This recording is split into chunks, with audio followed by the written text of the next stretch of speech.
성도 여러분 반갑습니다. 태풍 준비 잘 하고 계십니까? 엄청난 태풍이 몰려오고 있습니다만은 준비가 잘 되어 있으면 준비를 잘 하고 기다리면 그리 큰 걱정이 없지요.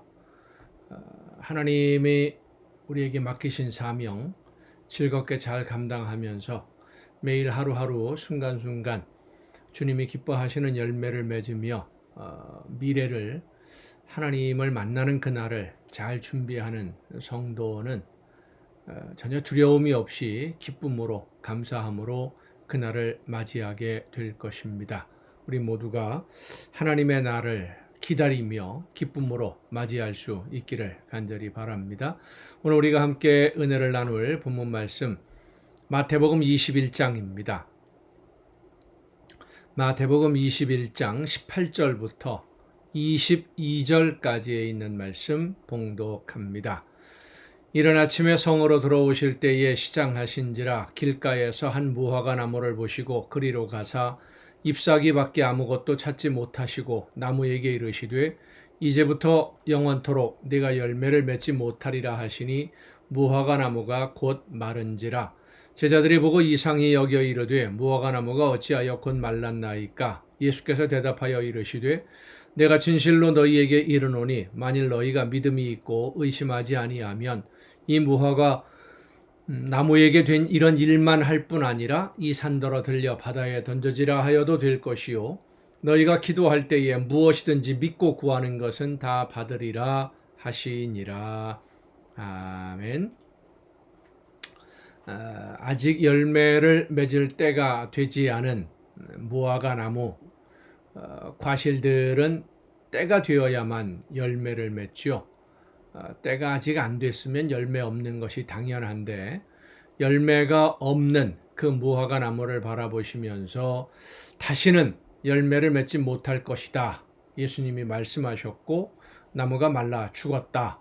라고 하는 오늘 본문의 말씀, 그리고 이어지는 제자들과의 대화 속에서 믿고 구하면 무엇이든지 다 이루어진다 라고 말씀하시는 예수님의 이 본문 말씀은 좀 이해하기가 어려운 부분들이 몇 가지가 있습니다. 나무를 말라 죽게까지 할 필요가 있었을까 하는 그런 생각이 들기도 하고, 아직 때가 안 되었는데 열매가 없는 것은 당연한 것이 아닌가 하는 그런 의문도 가질 수 있습니다. 하지만 우리가 이 본문을 통해서 깨달아 알아야 될 것은 하나님이 우리에게 열매를 요구하시는 그때, 그 시간, 다시 말해서 하나님과 결산하는 시간이죠. 하나님의 심판대 앞에서 결산하는 그 시간은 우리가 알고 있는 그때가 아니라 하나님이 정하시는 때라고 하는 것입니다. 그때가 언제인지는 아무도 알지 못합니다. 우리의 생각으로는 아직은 때가 되지 않았고 아직은 시간이 있고 하나님이 원하시는 때가 되면 그때 열매를 맺으면 된다. 이런 생각을 보통 할 수 있습니다. 사마리아 수가성에서 한 여인에게 복음을 전하신 예수님, 제자들과 대화를 나누시면서 이런 대화를 나누십니다. 너희는 아직 넉 달이 지나야 추수할 것이라고 하지만 눈을 들어 밭을 보아라. 희어져 추수하게 되었다.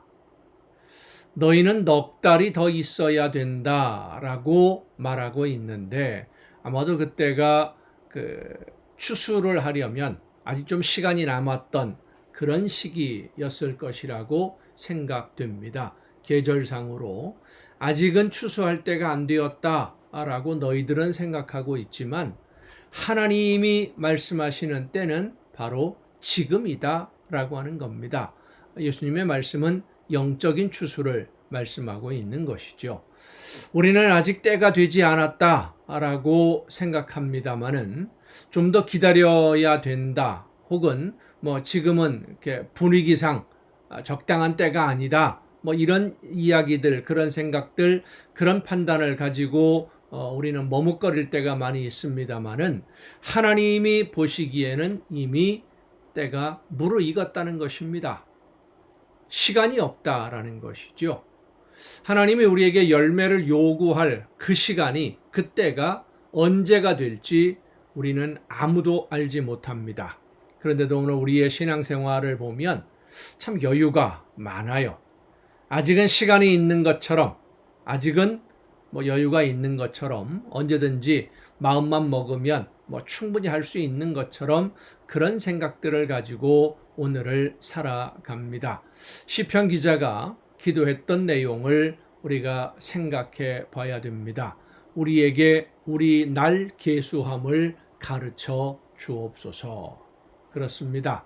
우리에게 남은 날을 계산할 수 있다면 아마도 이 세상 그렇게 쉽게 살지 못할 것입니다.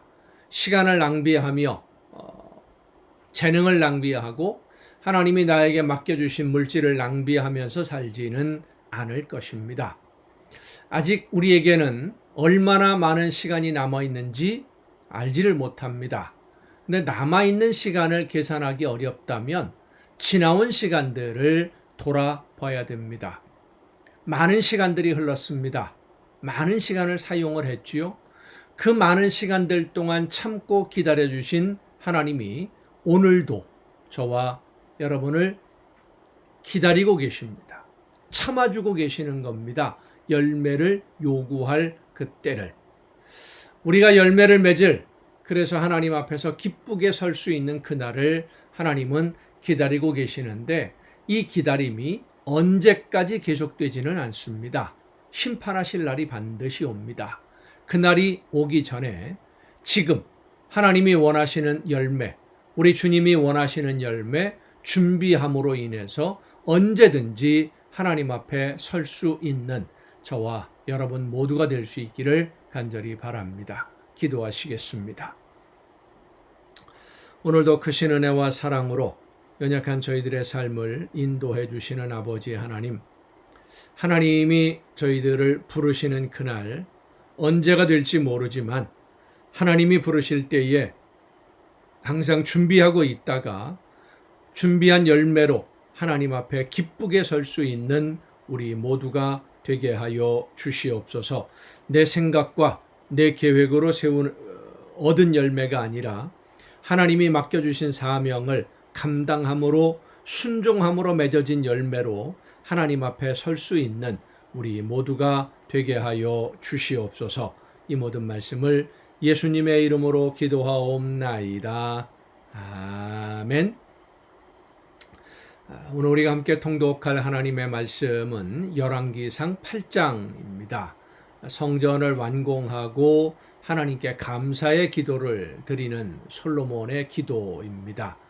애굽에서 노예로 살았던 과거를 잊지 않고 노예로부터 해방을 선물로 주신 하나님께 감사하면서 하나님의 은혜를 기억하는 그런 상징적인 장소로 하나님의 성전을 허락해 주시는데, 솔로몬과 이 이스라엘 백성들은 하나님의 능력과 하나님의 권능을 독점하는 통로로 이 성전을 이용하려고 생각을 했습니다. 그러니까 성전을 통해서 하나님의 놀라운 능력이 나타나니까 모두 다 하나님을 만나려면 성전으로 와라. 성전을 독점하면 하나님을 독점할 수도 있는 것이죠. 그러니까 성전을 이용해서 백성들을 통치하려고 했던 그런 욕심을 내보이는 겁니다.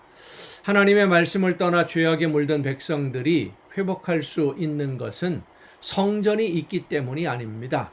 그들의 마음을 보시는 하나님이 진심으로 하나님의 말씀을 듣고 회개하고 돌아서서 순종할 때 회복의 은혜를 허락해 주시는 것인데, 성전을 향해서 혹은 성전에 와서 기도하고 제물을 드리면 무조건 응답해달라, 용납해달라, 인정해달라 라고 하는 것은 하나님의 능력을 이용하려는 그릇된 신앙의 출발이 됩니다. 그래서 솔로몬의 통치의 실패는 성전이 완공되었을 때 그의 그 언행을 통해서 이미 예견된 일이다 라고도 할 수 있겠습니다. 오늘 우리의 신앙도 마찬가지입니다. 하나님의 말씀을 듣고 믿음으로 순종하는 것을 우리의 신앙생활의 목표로 삼고 원칙으로 삼아야 되는데, 하나님을 이용하고 예수님을 이용하고 기도를 이용하려고 하는 이런 잘못된 생각, 내가 기도함으로 인해서 내 개인적인 문제, 개인적인 생각, 내가 원하는 것들을 이루려고 하는, 그리고 하나님의 말씀을 이용해서 내가 바라고 내가 계획하는 것들을 합리화시키려고 하는 이러한 그 사고방식들, 그런 행동들은 정말로 비성경적이고 비신앙적이고 하나님을 떠난, 하나님을 이용하려고 하는 행동들이지요. 솔로몬이 그렇게 하다가 결국은 실패했고 나라가 둘로 나누어지고 결국은 우상 숭배로 인해서 이스라엘 백성들이 포로로 전쟁에 지고 포로로 끌려가는 비극을 겪게 되고 성전이 무너지는, 파괴되는 그런 안타까운 일들도 만날 수밖에 없었던 것입니다. 이런 성경의 역사를 읽으면서 우리는 우리의 신앙의 방향을 날마다 점검해야 되고요. 오늘 내 신앙의 모습을 점검할 수 있어야 될 줄로 믿습니다. 자, 열왕기상 8장에 있는 말씀 함께 통독하시겠습니다. 이에 솔로몬이 여호와의 언약궤를 다윗성 곧 시온에서 메어 올리고자 하여 이스라엘 장로와 모든 지파의 우두머리 곧 이스라엘 자손의 족장들을 예루살렘에 있는 자기에게로 소집하니 이스라엘 모든 사람이 다 에다님월 곧 일곱째 달 절기에 솔로몬 왕에게 모이고 이스라엘 장로들이 다 이름에 제사장들이 궤를 매니라. 여호와의 궤와 회막과 성막 안에 모든 거룩한 기구들을 메고 올라가되 제사장과 레위 사람이 그것들을 메고 올라가매 솔로몬 왕과 그 앞에 모인 이스라엘 회중이 그와 함께 그 궤 앞에 있어 양과 소로 제사를 지냈으니 그 수가 많아 기록할 수도 없고 셀 수도 없었더라. 제사장들이 여호와의 언약궤를 자기의 처소로 메어 드렸으니 곧 성전의 내소인 지성소 그룹들의 날개 아래라. 그룹들이 그 궤 처소 위에서 날개를 펴서 궤와 그 채를 덮었는데 채가 길므로 채 끝이 내소 앞 성소에서 보이나 밖에서는 보이지 아니하며 그 채는 오늘까지 그곳에 있으며 그 궤 안에는 두 돌판 외에 아무것도 없으니 이것은 이스라엘 자손이 애굽 땅에서 나온 후 여호와께서 저희와 언약을 맺으실 때에 모세가 호렙에서 그 안에 넣은 것이더라.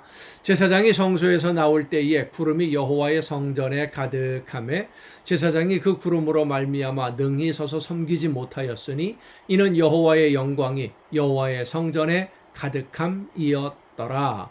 원래 하나님의 그 법궤 안에는 세 가지가 들어 있었죠. 십계명을 기록한 두 돌판, 그리고 만나를 담은 항아리, 그리고 아론의 쌍난 지팡이, 하나님이 모든 것을 공급하신다라고 하는 상징적인 의미로 만나 항아리가 있었고, 그리고 하나님이 직접 하나님과 대화할 사람들, 제사장들을 선택하신다라고 하는 하나님이 선택하시는 주권을 의미하는 지팡이가 있었고, 이스라엘 백성들이 하나님의 말씀을 듣고 순종하는 그 규범이 되는 돌판, 십계명의 두 돌판이 있었는데 오늘 본문 말씀을 보면 돌판 이외에는 아무것도 없지요. 나머지는 언제 어떻게 사라졌는지 그것은 뭐 기록이 없으니까 우리가 알 수는 없습니다만은 말씀을 지키고 순종해야 되는 그 두 돌판만 있고 하나님이 모든 것을 공급하신다라는 것을 상징적으로 의미하는 만나 항아리, 그리고 하나님이 사람들을 선택하시고 일꾼을 세우시는 하나님의 주권을 말씀해 주시는 아론의 쌍난 지팡이가 사라졌다라고 하는 것은 좀 우리가 생각해 볼 문제가 많이 있는 그런 내용인 것 같습니다. 12절입니다. 그때에 솔로몬이 이르되 여호와께서 캄캄한 데 계시겠다 말씀하셨사오나 내가 참으로 주를 위하여 계실 성전을 건축하였사오니 주께서 영원히 계실 처소로소이다 하고 얼굴을 돌이켜 이스라엘의 온 회중을 위하여 축복하니 그때에 이스라엘의 온 회중이 서 있더라. 왕이 이르되 이스라엘의 하나님 여호와를 송축할지로다. 여호와께서 그의 입으로 내 아버지 다윗에게 말씀하신 것을 이제 그의 손으로 이루셨도다. 이르시기를 내가 내 백성 이스라엘을 애굽에서 인도하여 낸 날부터 내 이름을 둘 만한 집을 건축하기 위하여 이스라엘 모든 지파 가운데에서 아무 성읍도 택하지 아니하고 다만 다윗을 택하여 내 백성 이스라엘을 다스리게 하였노라 하신지라. 내 아버지 다윗이 이스라엘의 하나님 여호와의 이름을 위하여 성전을 건축할 마음이 있었더니 여호와께서 내 아버지 다윗에게 이르시되 네가 내 이름을 위하여 성전을 건축할 마음이 있으니 이 마음이 네게 있는 것이 좋도다. 그러나 너는 그 성전을 건축하지 못할 것이요 네 몸에서 낳을 네 아들 그가 내 이름을 위하여 성전을 건축하리라 하시더니 이제 여호와께서 말씀하신 대로 이루시도다. 내가 여호와께서 말씀하신 대로 내 아버지 다윗을 이어서 일어나 이스라엘의 왕위에 앉고 이스라엘의 하나님 여호와의 이름을 위하여 성전을 건축하고 내가 또 그곳에 우리 조상들을 애굽 땅에서 인도하여 내실 때에 그들과 세우신 바 언약을 넣은 궤를 위하여 한 처소를 설치하였노라. 솔로몬이 여호와의 제단 앞에서 이스라엘의 온 회중과 마주서서 하늘을 향하여 손을 펴고 이르되 이스라엘의 하나님 여호와여 위로 하늘과 아래로 땅에 주와 같은 신이 없나이다. 주께서는 온 마음으로 주의 앞에서 행하는 종들에게 언약을 지키시고 은혜를 베푸시나이다. 주께서 주의 종 내 아버지 다윗에게 하신 말씀을 지키사 주의 입으로 말씀하신 것을 손으로 이루심이 오늘과 같으니이다. 이스라엘의 하나님 여호와여 주께서 주의 종 내 아버지 다윗에게 말씀하시기를 내 자손이 자기 길을 삼가서 내가 내 앞에서 행한 것 같이 내 앞에서 행하기만 하면 내게서 나서 이스라엘의 왕위에 앉을 사람이 내 앞에서 끊어지지 아니하리라 하셨사오니 이제 다윗을 위하여 그 하신 말씀을 지키시옵소서. 그런즉 이스라엘의 하나님이여 원하건대 주는 주의 종 내 아버지 다윗에게 하신 말씀이 확실하게 하옵소서. 하나님이 참으로 땅에 거하시리이까 하늘과 하늘들의 하늘들이라도 주를 용납하지 못하겠거든 하물며 내가 건축한 이 성전이오리이까. 그러나 내 하나님 여호와여 주의 종의 기도와 간구를 돌아보시며 이 종이 오늘 주 앞에서 부르짖음과 비는 기도를 들으시옵소서. 주께서 전에 말씀하시기를 내 이름이 거기 있으리라 하신 곳 이 성전을 향하여 주의 눈이 주야로 보시오며 주의 종이 이곳을 향하여 비는 기도를 들으시옵소서. 주의 종과 주의 백성 이스라엘이 이곳을 향하여 기도할 때에 주는 그 간구함을 들으시되 주께서 계신 곳 하늘에서 들으시고 들으시사 사하여 주옵소서. 만일 어떤 사람이 그 이웃에게 범죄함으로 맹세시킴을 받고 그가 와서 이 성전에 있는 주의 제단 앞에서 맹세하거든 주는 하늘에서 들으시고 행하시되 주의 종들을 심판하사 악한 자의 죄를 정하여 그 행위대로 그 머리에 돌리시고 의로운 자를 의롭다 하사 그의 의로운 바대로 갚으시옵소서. 만일 주의 백성 이스라엘이 주께 범죄하여 적국 앞에 패하게 되므로 주께로 돌아와서 주의 이름을 인정하고 이 성전에서 주께 기도하며 간구하거든 주는 하늘에서 들으시고 주의 백성 이스라엘의 죄를 사하시고 그들의 조상들에게 주신 땅으로 돌아오게 하옵소서. 만일 그들이 주께 범죄함으로 말미암아 하늘이 닫히고 비가 없어서 주께 벌을 받을 때에 이곳을 향하여 기도하며 주의 이름을 찬양하고 그들의 죄에서 떠나거든 주는 하늘에서 들으사 주의 종들과 주의 백성 이스라엘의 죄를 사하시고 그들이 마땅히 행할 선한 길을 가르쳐 주시오며 주의 백성에게 기업으로 주신 땅에 비를 내리시옵소서. 만일 이 땅에 기근이나 전염병이 있거나 곡식이 시들거나 깐부기가 나거나 메뚜기나 황충이 나거나 적국이 와서 성읍을 에워싸거나 무슨 재앙이나 무슨 질병이 있든지 막론하고 한 사람이나 혹 주의 온 백성 이스라엘이 다 각각 자기의 마음의 재앙을 깨닫고 이 성전을 향하여 손을 펴고 무슨 기도나 무슨 간구를 하거든 주는 계신 곳 하늘에서 들으시고 사하시며 각 사람의 마음을 아시오니 그들의 모든 행위대로 행하사 갚으시옵소서. 주만 홀로 사람의 마음을 다 아심이니이다. 그리하시면 그들이 주께서 우리 조상들에게 주신 땅에서 사는 동안에 항상 주를 경외하리이다.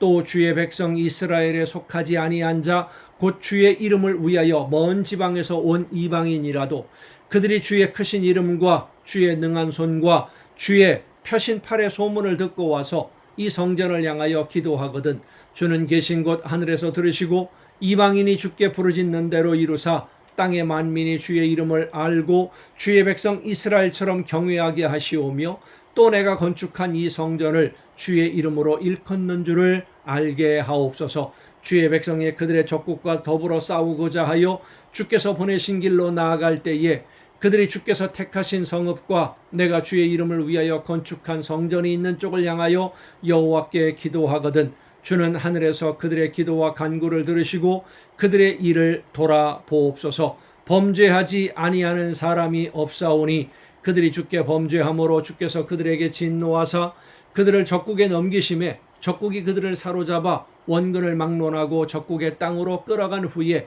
그들이 사로잡혀간 땅에서 스스로 깨닫고 그 사로잡은 자의 땅에서 돌이켜 주께 간구하기를 우리가 범죄하여 반역을 행하며 악을 지었나이다 하며 자기를 사로잡아간 적국의 땅에서 온 마음과 온 뜻으로 주께 돌아와서 주께서 그들의 조상들에게 주신 땅 곧 주께서 택하신 성읍과 내가 주의 이름을 위하여 건축한 성전이 있는 쪽을 향하여 주께 기도하거든 주는 계신 곳 하늘에서 그들의 기도와 간구를 들으시고 그들의 일을 돌아보시오며 주께 범죄한 백성을 용서하시며 주께 범한 그 모든 허물을 사하시고 그들을 사로잡아간 자 앞에서 그들로 불쌍히 여김을 얻게 하사 그 사람들로 그들을 불쌍히 여기게 하옵소서.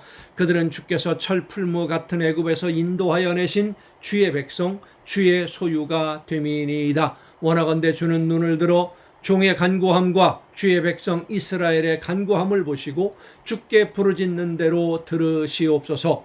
주 여호와여 주께서 우리 조상을 애굽에서 인도하여 내실 때에 주의 종 모세를 통하여 말씀하심 같이 주께서 세상 만민 가운데에서 그들을 구별하여 주의 기업으로 삼으셨나이다. 솔로몬이 무릎을 꿇고 손을 펴서 하늘을 향하여 이 기도와 간구로 여호와께 아뢰기를 마치고 여호와의 제단 앞에서 일어나 서서 큰 소리로 이스라엘의 온 회중을 위하여 축복하며 이르되 자, 이런 솔로몬의 행동을 보면 이런 축복은 제사장이 하는 일이었죠.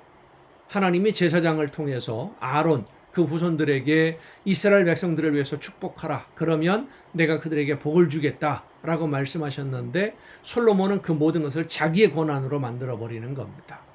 다시 말해서 정치와 종교의 모든 권한을 자기 자신에게 귀속시켜버리는 것이죠. 하나님의 말씀대로 순종하는 모습이 아닌 겁니다.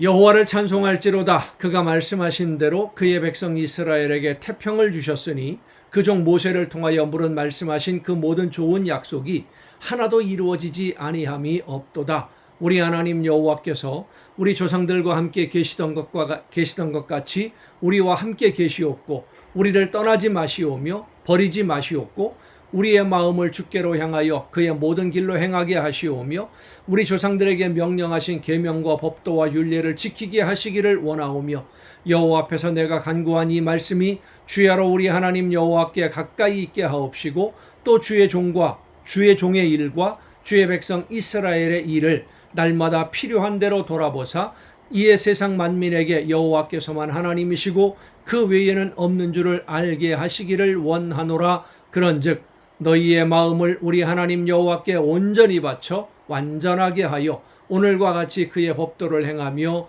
그의 계명을 지킬지어다. 다른 사람에게는 잘 전하는데 자기는 안 해요. 제사장을 통해서 말씀을 들어야 되는데 선지자들을 통해서 말씀을 들어야 되는데 솔로몬이 그것을 다 해버리는 겁니다. 자기가 하나님 이외에는 없는 최고의 자리에 오르게 된 것이죠. 권력을 장악했는데 제사장의 직분까지도 자기가 다 감당하려고 하는 그런 모습을 교만한 모습이죠.